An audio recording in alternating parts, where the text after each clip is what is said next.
All right, buckle up. This one hits hard in that old school. People did the right thing even when the world was falling apart kind of way. And honestly, stories like this remind us that compassion has always been the most rebellious power move. Here's your 2-minute story. When the Canadian patrol pushed through the tree line just after dusk, the whole valley smelled like smoke and cold ash. The village ahead was barely more than a skeleton, chimneys like broken teeth, roofs caved in, streets dusted and gray. It looked like the war had wrung it out and tossed it aside. Corporal Mason lifted a fist, halting his guys. The wind whistled through the ruins, and for a sec, they thought the place was empty. But then soft movement. A shuffle. A tiny cough. They rounded a corner and froze. Huddled around the remains of a fountain were a cluster of kids, maybe a dozen of them, wrapped in blankets so thin they barely counted as fabric. German children?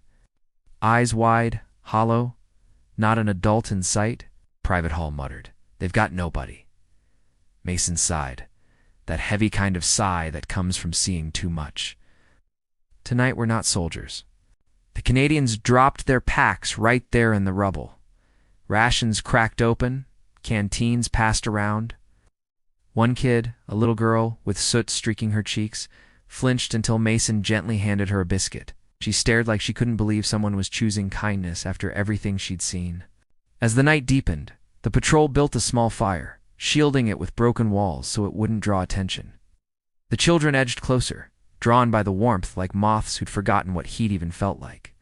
The soldiers told quiet stories, hometown stuff, fishing trips. First snows, the kind of tales that reminded everyone of a world still worth fighting for. Just before dawn, the smallest boy tugged at Mason's sleeve and whispered, "Why help us? You're German."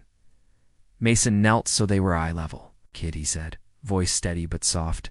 "War's between grown-ups. You're just children. Children should never go hungry."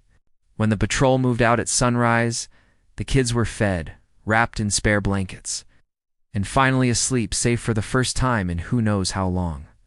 The Canadians left quietly, boots crunching through frost, knowing they couldn't save the world. But for one night, they had made it gentler, and honestly, that's the kind of legacy that actually lasts.